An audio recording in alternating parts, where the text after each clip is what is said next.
It is a Russell kind of day. We were just talking about that. And how perfect that Jefferies is out today with a list of 17 buy-rated names that should see earnings and sales acceleration in 2026. Valero is one of them. Josh, that's on the best stocks list, isn't it? Yeah, so these companies are benefiting from the fact that the feedstock, the price of oil, it remains low, but demand for gasoline and other distillates remains high.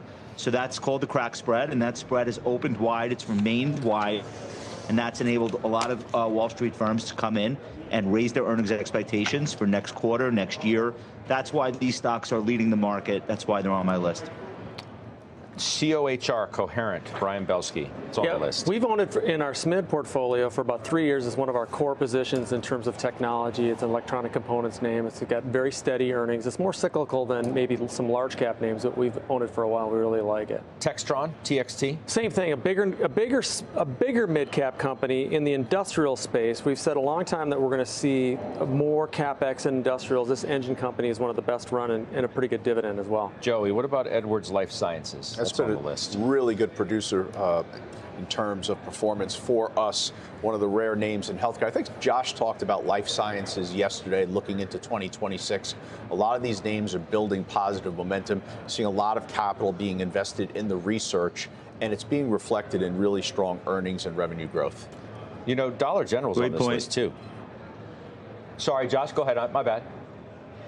Agilent reported stock looked like it was going to open down 5%. Huge reversal just prior to the open. Take a look at this chart.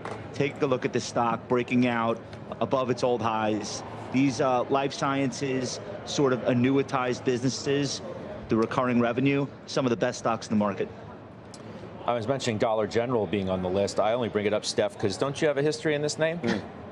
Long time ago. I mean, I think I probably sold one of them for Target, which was another disaster. You know, I'm not as crazy about the low-end consumer. I mean, the low-end consumer certainly is struggling, and that's not a surprise, and that's nothing new. Unfortunately, the low end always tends to feel the pain from inflation, from higher gas prices, whatever it may be. So, to me, it's more of a struggle. But wouldn't that play into stories like this? I mean, that's the whole thing.